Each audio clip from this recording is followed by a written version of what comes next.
This is the Stacking Days Podcast, the podcast about the healing experience of recovery for people of color by people of color.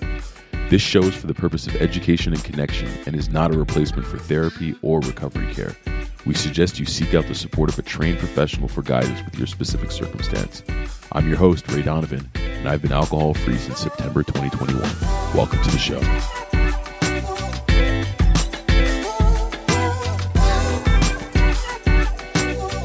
Hello, everyone. Hello. Welcome back to the Stacking Days Podcast. This is Ray Donovan, your host.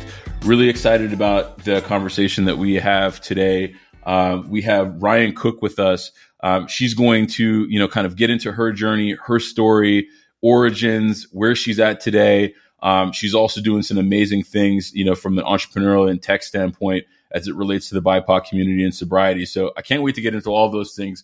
But without further ado, let me introduce Ryann to the mic. She'll tell us a little bit about herself. Ryann, welcome to the show.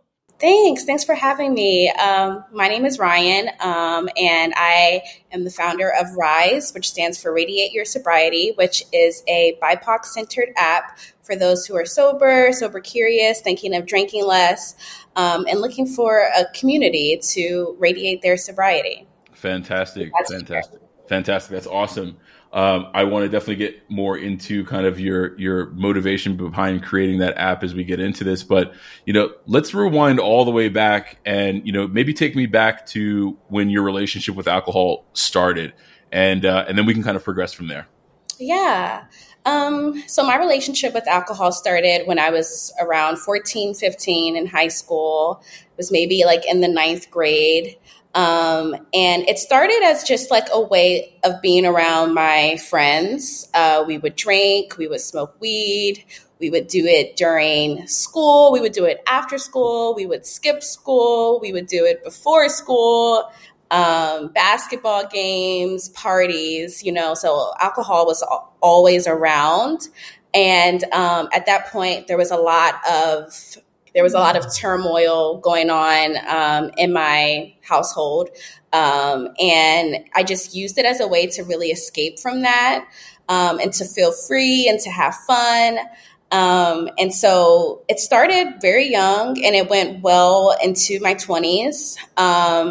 And it was kind of fun, but then I just knew that it was kind of destroying a lot in my life. Like it wasn't allowing me to really face what I had going on.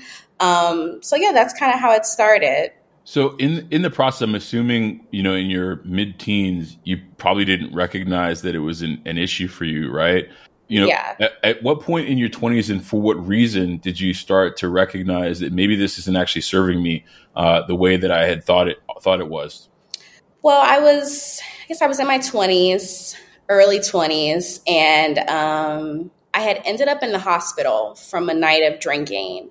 And it was, I don't remember the night. It was like a New Year's Eve night. And I just didn't know what happened, how I ended up there.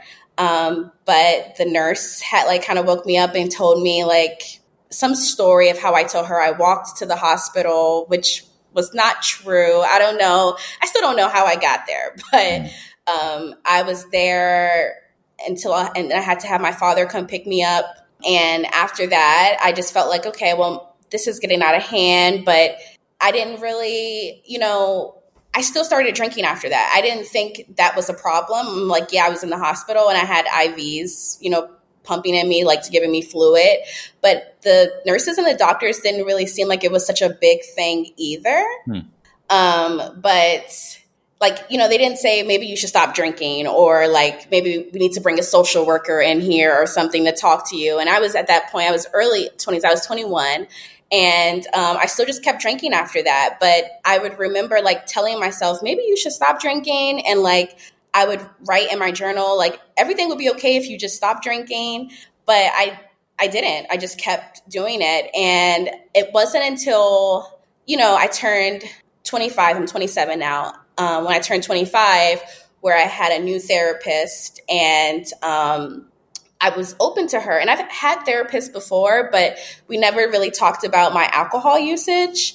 And this therapist was like, I think you need to stop drinking. And I was just telling her, I was like, I think you need to mind your business. Like I did not like her for that. She helped me with a lot, but I just was just like, girl, you don't need to know or help me with that part of my life. Like, I'm good on that. Like, I didn't come to you for help on my drinking. Like, it's not a problem, you know? And so I just went out and I kept drinking, and I was really depressed. Like, there was a lot in my life that I had never talked about, had spoke about, like traumas. And my therapist, and the last day I stopped drinking, it was really sad and miserable. Like, I had suicidal ideation. So like, I was just like saying I didn't want to be alive anymore. And that night I had like called this guy I was dating and told him like, I don't want to be alive anymore. And it scared the living shit out of him. And he, you know, kind of got in his car, was trying to drive around DC, trying to find me. And, you know, the next day he, you know, I had got home. I didn't even know that I had called him. Like, I did a lot of that too, but I didn't even know that I had called him. And he had sent me this long message about how he was so scared and just wanting to like help me, you know, and also just like seeing the look on his face the next day when we had ended up getting together. It was like, you know, it was like someone actually sees this side of me that no one else had. And I remember the next day I had therapy and just like crying and just saying like, hey, I want to stop. I really do want to stop. Because we had tried before, like my therapist had said, maybe you should go to an AA meeting. And like in that AA meeting, the first one I went to, it was just like a bunch of white men, you know, and I was like, this black girl, like, no, I don't want to be in here with them. Like, and they were old and they were like veterans. And I'm like, this is not okay, you know? Yeah. And then I had tried it again with the women's group.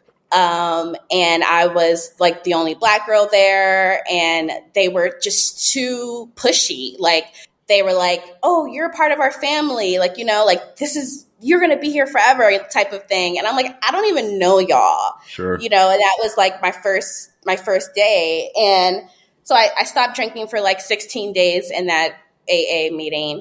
But then when this like situation happened, I had, I just went to my therapist and I told her, okay, I'm ready to do it again. And so I just gave it another try.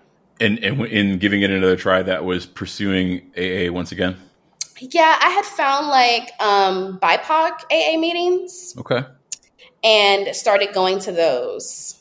But they still had the same ideologies as regular AA meetings. So it really didn't even feel like I was in a different space. It just felt like, you know, there are Black people here, but we're still following the rules that this white man created back in 1939. Like, we're not really changing anything for ourselves. However, I do feel that the community helped me. And I don't really go to AA meetings as often, but it was like a big monumental thing that did help me get through the first year. That's great.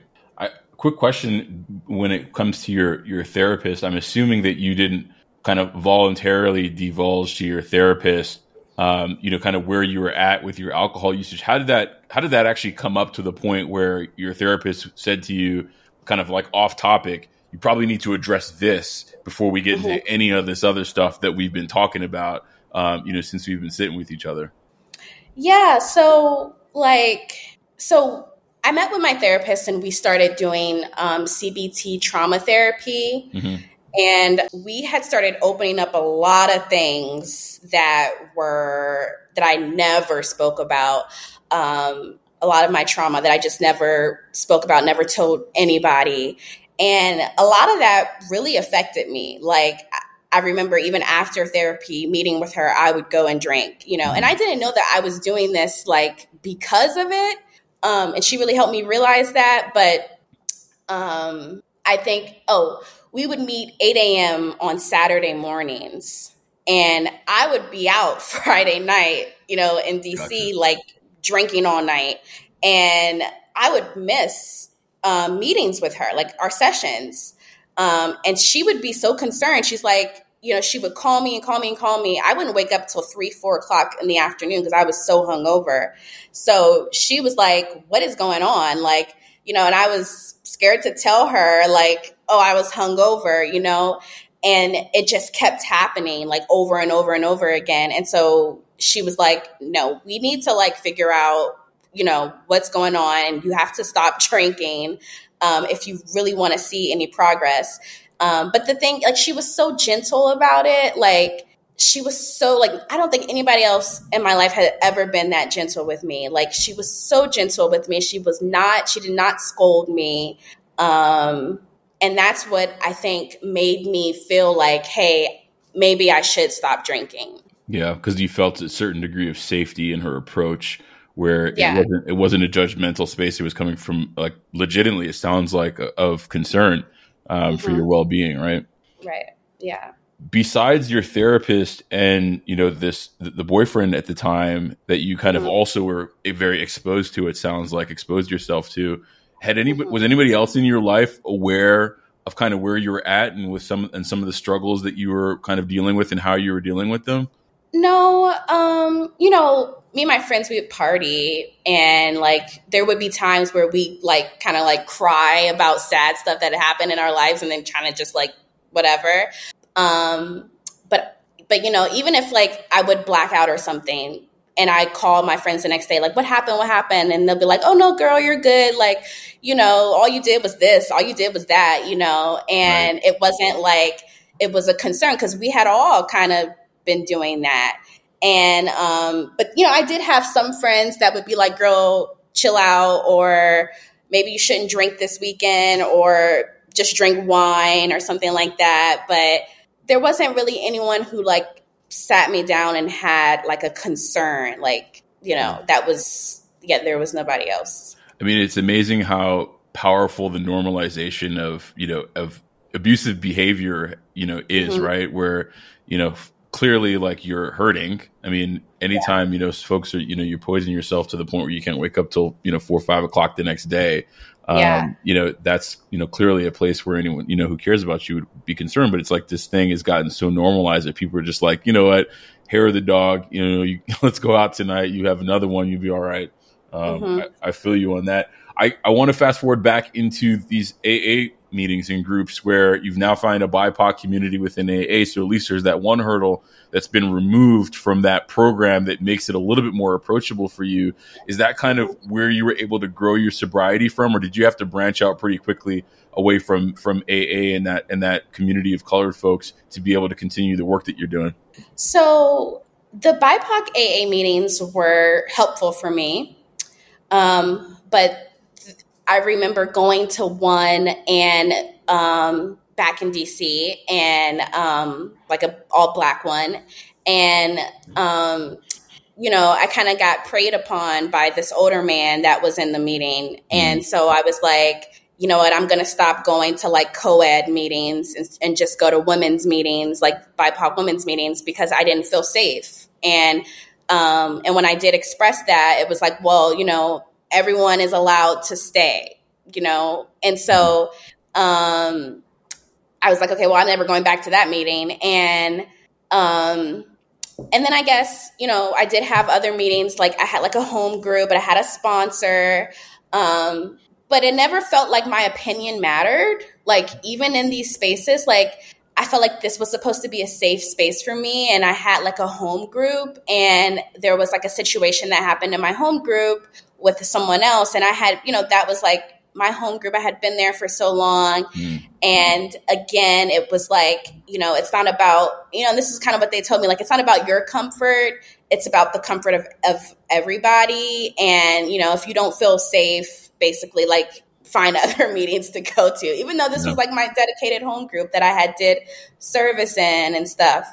So that's when I was like, I'm done with AA. I'm done with these, like, it's just like, well, let's refer back to the third step, or like, let's refer back to the fifth step. And it's like, let's actually just refer to what's going on here and like see how we can mediate. But it wasn't that for me. Like, and I felt that was the theme and like all the AA meetings I went to. So That's so after like my year of sobriety and a couple of months, I was like, I'm just kind of tired of going to AA meetings, and I'm going to have to find support elsewhere. Yeah. I listen to that and I find it, I didn't participate in AA myself, but at the same time, I don't frown upon AA. I feel like if it works for you, then great. But I have heard multiple times that there are predatory, situations that happen, and it's unfortunate to hear that there isn't, a more kind of sensitive way in dealing with some of these issues, because ultimately it's counterproductive to people actually being able to heal if they're continually being subjected to like traumatic like experiences, in a space that ultimately should be considered, safe for them to be able to be vulnerable and to be exposed. So I'm sorry that you went through that. Thanks. Yeah. And I feel the same way. Like, I feel like these spaces are supposed to be safe, and I shouldn't have to like advocate for myself in such a way that is already like, I'm already trying to learn how to do now that I'm not drinking. And, I've heard way too many stories about women who get preyed upon and in these spaces by men and even women, and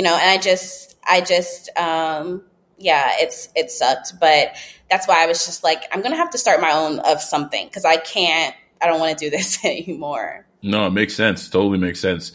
So what was the next step? So, I mean, you got a year and change under your belt, right? You recognized some of the benefits that come with not drinking and, having a clearer mind to address a lot of the things that you've probably avoided for quite some time. Mm-hmm. What did you do at that point to kind of stay the course? In building out your own toolkit past, what you had already been doing in AA? What was the turn to? What was the go-to at that point for you? Well, I had moved to Tulsa before my year, so I had to change therapists. So that was really hard for me because my therapist was like literally like a blessing to me. Sounds like a fairy godmother type deal. Yeah, and her and I actually, we still communicate, but not like every day or anything. Like if I have like a milestone, like in my sobriety, I'll send it to her. Like when I was on the Today Show, I sent it to her. Like just stuff like that, I'll send to her about my sobriety, and she said that was okay, and so I still communicate with her on that side. But I had to find a new therapist here, so making sure that like my mental health was still good.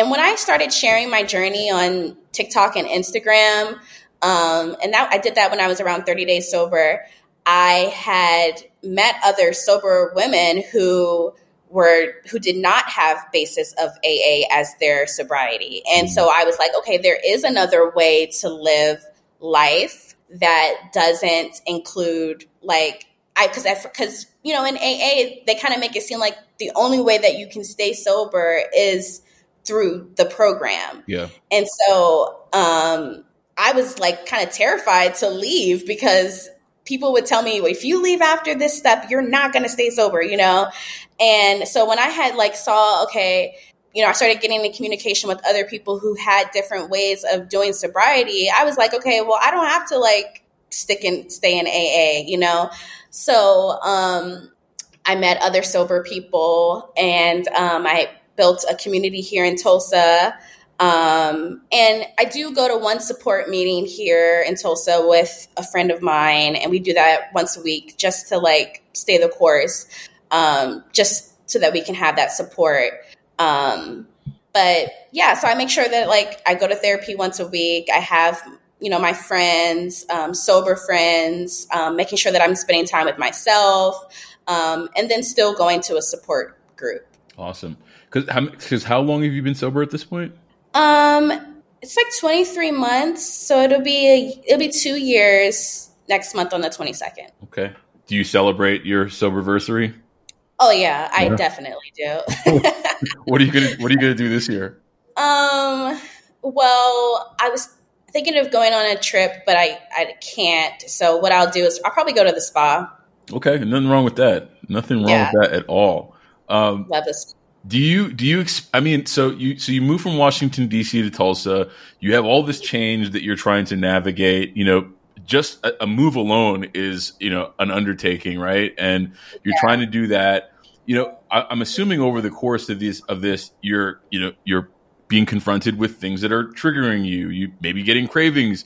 Maybe you're saying to yourself, like, how do I meet new people in a new city if I'm not like going to the bars? Like, what are some of the things that you kind of turn to in that transition time to help you stay the course until you were able to create that foundation for yourself once again in Tulsa? Well, I'm glad you brought that up, because that was another thing in like AA rules that were like, you can't make a big move. You can't make a big change before a year of sobriety or something like that. And so again, I was kind of like, I had that in my mind, like, okay, something's going to happen, but I am a generally like friendly person, very social. So I had to really put forth, because I don't know anyone. I didn't know anyone here. I've never lived anywhere else other than DC. I live now in the middle of the country, without like, my parents aren't like a 20-minute ride away. Like, I have to figure things out on my own. And so, I just made the effort to get to know people. Like, whenever I meet someone, I'm like, hey, maybe we should go for coffee, and maybe we should go for out to lunch, in the program that I'm in that brought me here to Tulsa, they have like events, and they have like networking opportunities, and they have like little like physical things to do. So I just made sure that like I put myself out there, because I told myself, like, you can't just move here and not get to know anyone. Like, you have to put yourself out there, like tell people what it is that you like to do. Like, I like to bike. Maybe I find like a biking group. I love chai. Like, who likes to go and get chai? I love music. Like, where's live music that I can go to? So just making sure that I was like finding people who did the things that I like to do. And then also like finding out new things that I like to do. Like, I started to learn how to longboard here in Tulsa. And then I met a bunch of people who skated, so just like I made sure I put myself out there. I did have a lot of anxiety at first, because I'm like, I don't know these people. Like, I didn't know anybody. And social anxiety is like a real thing, especially for me. Sometimes I can feel like anxious. And then since alcohol wasn't present, I couldn't just like go take a drink to let go. I had to like really be myself and show up as myself. And I just made sure that I was still in communication with my family, because I didn't want to just like move here and then they don't hear from me. So I made sure that like I'm calling my mom, I'm calling my dad, I'm texting my sister, I'm calling my brother, like, making sure that I just stayed in a routine to really just like feel like, okay, I'm in a new place, but I'm building my life here. Yeah. I think it's important for folks to hear that, that you were kind of willing to step outside of the box, so to speak, and make it work for you, and not allowing obviously sobriety and the pursuit of sobriety is a priority of yours, but not so much so that you're willing to put the rest of your life on hold, right? And you figured out a way where you can pursue both of them in parallel. I think that that's really powerful for folks to be able to hear, because it's like, if it's something that you're committed to, you will find a way to ensure that that is a priority, so that you can continue to grow all the other aspects, of your life. And I think that that's pretty powerful. Yeah. And I also made sure that people knew that I was sober. Like, I felt like for the first year of my sobriety, I always told people I was sober. I was like, yeah, no, I don't drink. I'm sober. I was really proud of it. So I still really am proud of it. But getting to know new people who did not know me. So like, if they'd be like, do you want to go get drinks? I'm like, oh yeah, no, I don't drink. Like, I'm sober. Like, like, I'm like, oh, I'm like kind of like a sober influencer. Like, I tell them that too. Like, tell me about that though, because I feel like, there's a threshold of vulnerability that people have to walk through to be loud and unapologetic, maybe not loud, but at least unapologetic and open and vocal about their sobriety, wondering, what are people going to say? What are people going to think about me? What does this mean for the folks that that are in my current network, my past network? And then you talking about the people that you're meeting in kind of your new sober state. You've started, you're very public and vocal, position on sobriety. You said 30 days in. How did you get to that point of comfort so that you could carry that with you? Because I think that there's a huge degree of accountability for yourself that comes with being open about it. But was there a moment in time where you were like, you know what? I'm just going to share this with everybody. Anyone who wants to listen to me, I'm going to share it with them. Or was it a little bit more subtle in your kind of arrival at that perspective? Well, I had told my close friends that I wasn't drinking anymore and that I was in AA first, and they were all like, "What is going on? Like, girl, you don't need AA," I had actually talked about it in my close friends first, on Instagram. And then, I don't know, I just decided to post it because I remember when I was drinking, I would be so vocal about it. Like, oh, I'm drunk, on Instagram stories, oh, I'm drunk, on live, or on dates or something, showing off my fancy cocktail, showing off my date got a bottle of wine, very vocal about that. And so when I stopped drinking, I was like, well, there's a big shift for me. And I still want to share my life. And I felt like maybe I should just talk about it. I don't know why. I just felt like I was so proud of it. I was so proud that I had 30 days sober because I had never had 30 days sober since I was 14, 15. There was never a big break for me like that. Even when I did try a dry January, it never went to 30 days. So I was like, I'm going to share this. This is something that's important to me. And then once I did, I got a lot of questions from people, but then people started sharing their stories with me. So I'm like, okay, I'm not alone. I can, people do people are thinking about either they're sober curious or they're sober. And I had no idea, personal people that I knew. And so that's when I just kept sharing my journey and just gaining more traction, after sharing my journey. And I realized especially as a young Black woman, speaking about it, because a lot of people thought that something bad happened to me. There was some huge rock bottom, that I had a DUI or something. And just stuff like that, that I lost a job or whatever, that it wasn't that way for me. And so I guess I had to kind of show people you can stop drinking. And when I stopped drinking, my life changed. And I didn't realize that drinking was the problem. And then I realized also, you can still have the cute, aesthetic with the mocktail, with the cute drink when you're out to eat. So yeah, I felt like sharing it was not just for me, but for especially other young Black women who were like me, who were doing the day parties and the happy hours, because DC is a boozy culture, day parties, happy hours, bottomless mimosas, it's just kind of no escaping that. Yeah. So even when I shared it on TikTok, I didn't really see any young Black girls talking about it either.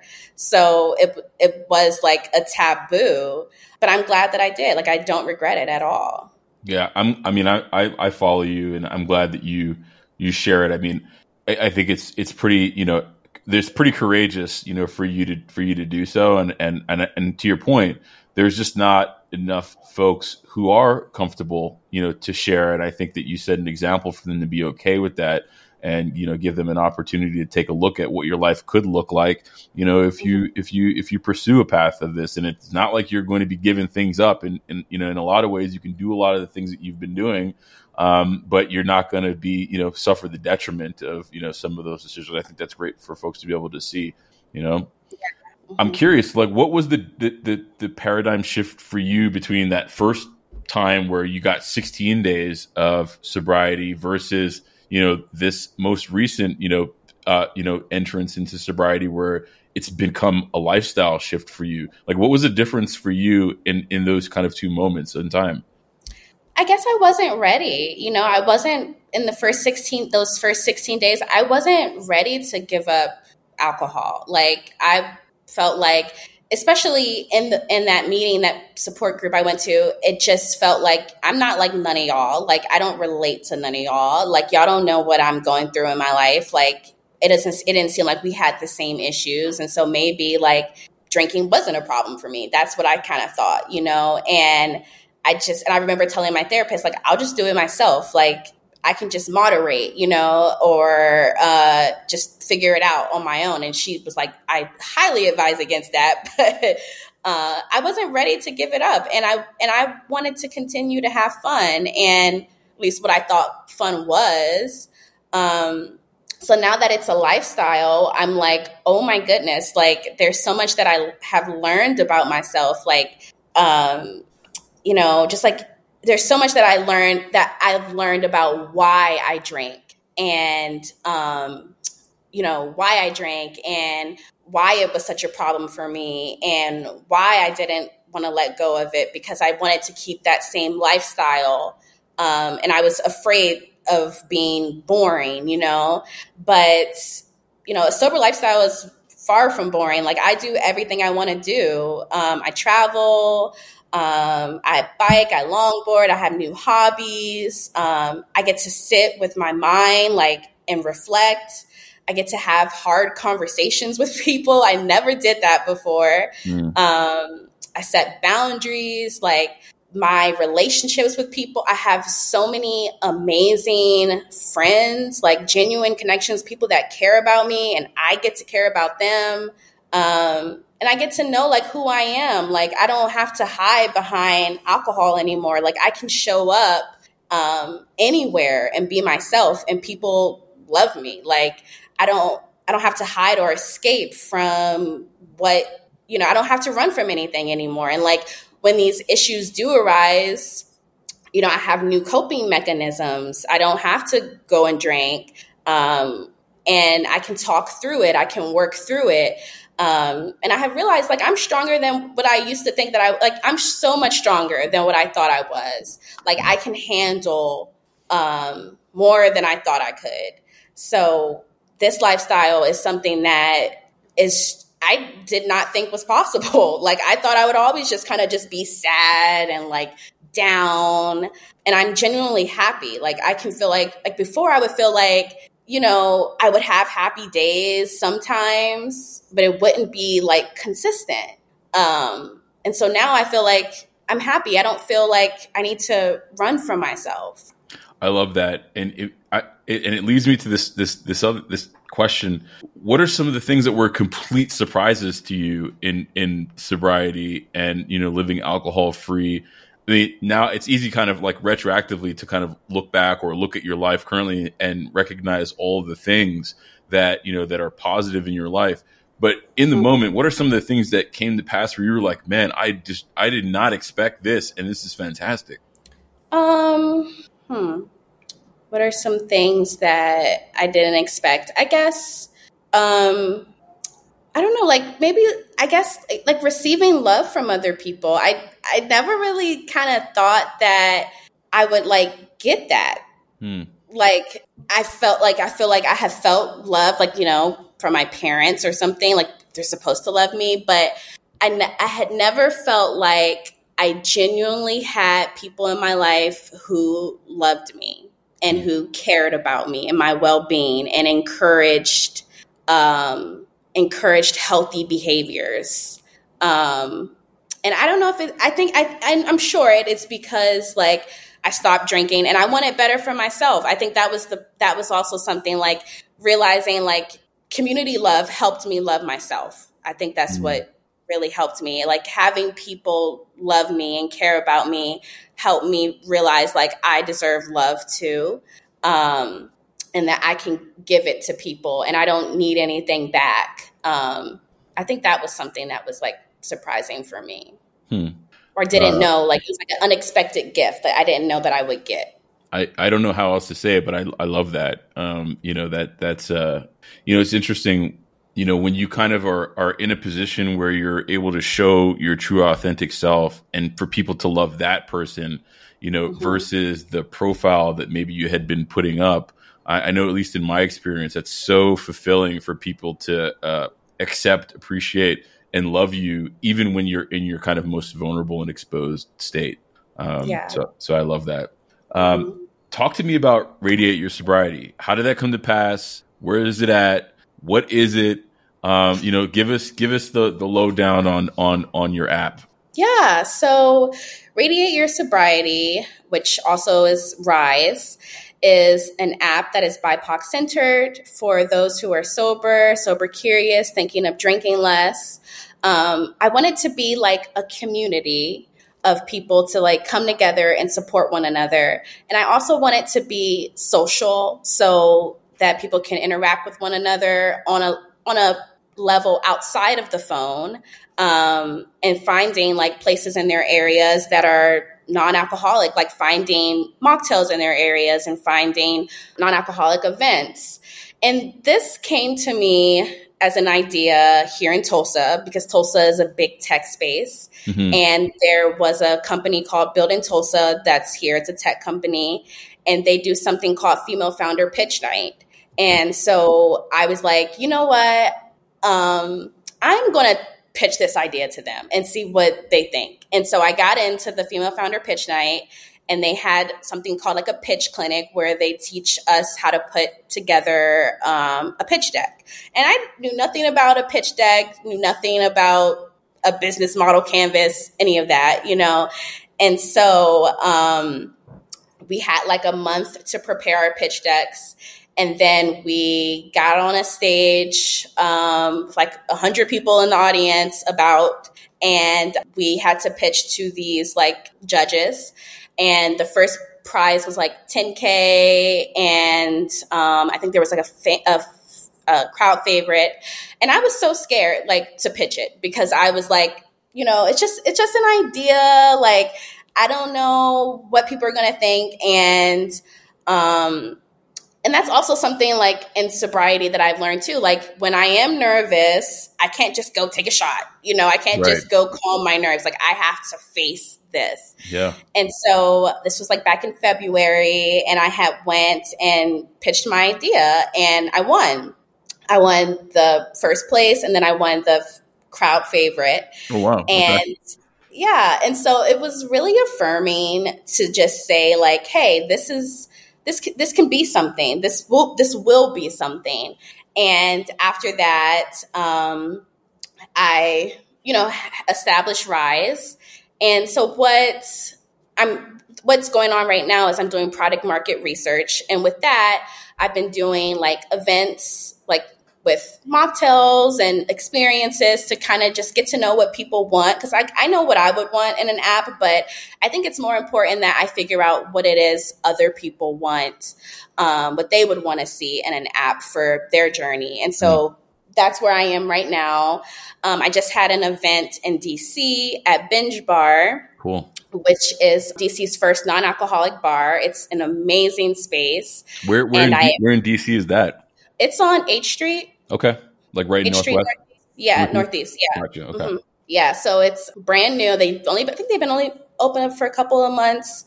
And so I did an event there and just kind of talked about Rise and hosted a smudge stick lab. Like I love to have an experience, because I feel like, we can go into these spaces and like just have mocktails, but it's nice to just feel like there's an experience and we can all like have a conversation about sobriety. I have never been to a place like that where people are like actually talking about sobriety, asking questions about sobriety. And then like an experience is being had where we had made smudge sticks, which is like a floral arrangement. Okay. So we did that, and it was just like, it was so perfect. And so I'm hosting an event here in Tulsa too, and actually just hope to take that like countrywide, do it like maybe in LA or like in New York or something. So to just have like events that are, sober and fun and an experience and not like, boring. I love that. I mean, and it's crazy. It's like what started as just a glimmer, an idea in your mind is now something that you want to take nationwide, right? And yeah.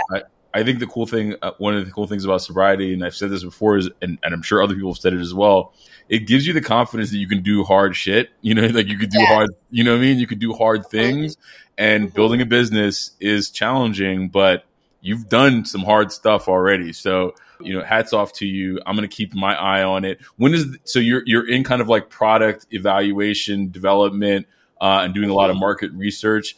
And hopefully we'll see this app in the next 12 months or so. Well, I would say that. But right now I'm also looking for funding. So I'm trying to figure out some ways that I can get some funding for it. So if anybody's listening and they know of any grants or opportunities, like please reach out to me because that's something that I desperately need to make this more of a actual product. Okay, cool.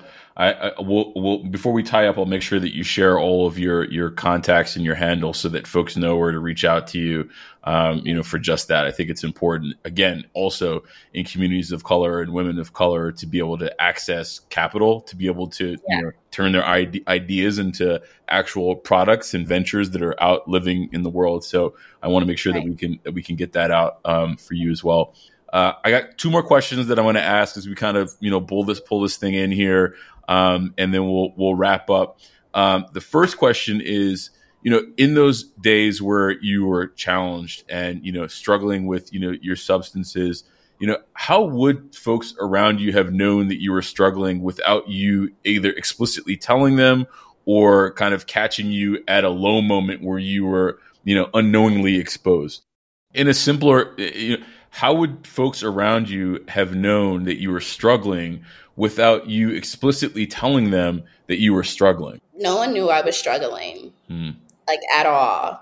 Like I may have been like passed out on the floor, but they didn't think that was like struggling. Yeah, no, I don't think anyone really knew the extent of like what it was for me. I don't know. Like I don't think. And because like what you were saying earlier, it's so normalized for us to be like blacked out, drunk, like can't remember the night, like, and that wasn't really a concern for my friends at the time to be like, Ryann, like you're tripping, I don't think it was that. I don't think it was that at first. And just so you know, there's no right or wrong answer to that question. I think, to your point, you call out the fact that, things have been normalized to the degree where sometimes we can't even tell whether people who are standing right next to us are not in a good spot, and ultimately my hope is that, folks spend maybe a little bit more time taking a look at that person standing next to them and, try to see through the normalization that, maybe they are also under, as well. So I appreciate that.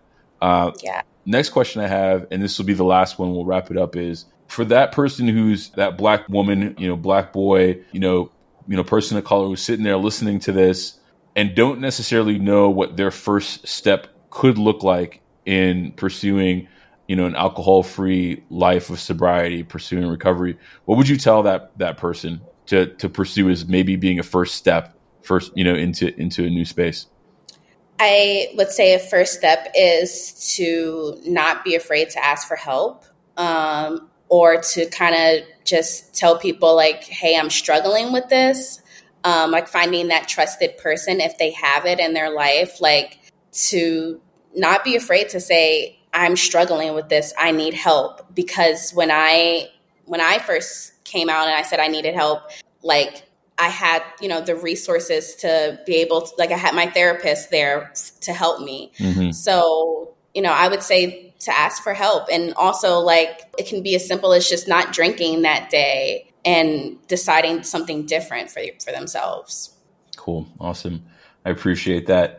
Before we get out of here, Ryann, where can folks find you so that they know how to, number one, follow all the awesome things that you're doing in Tulsa, and number two, potentially even supporting you in building out your app? Yeah. So my website is riseapp.co. That's RYSAPP.co. And on my website, you can join my waitlist and find out updates about Rise and when we'll be launching, and to follow me on Instagram at Radiate Your Sobriety. And then I also have Girl Ryann, GIRLRYANN. That's like my just like posts I post there. And then TikTok is the Girl Ryann, TheGirlRyann. Cool. Ryann, thank you so much for spending some time with us and telling us about your story and all the awesome things that you're up to today. I'm going to continue to be a fan and a champion from afar. I'm going to get myself on that wait list so I can, catch Rise when it hits and when it's live. But again, thank you. Really appreciate it. And let's stay in contact, okay? Yes, thank you for having me. I'm glad to be here. Awesome. Thank you for listening to the Stacking Days podcast. If you'd like to get in touch with the show, email me at rdg@stackingdays.com or follow us on Instagram @stackingdays. If you like the podcast, please rate, review, subscribe, and by all means, share it with a friend who you think needs to be invited into the conversation. Until we meet again, be well, one day at a time.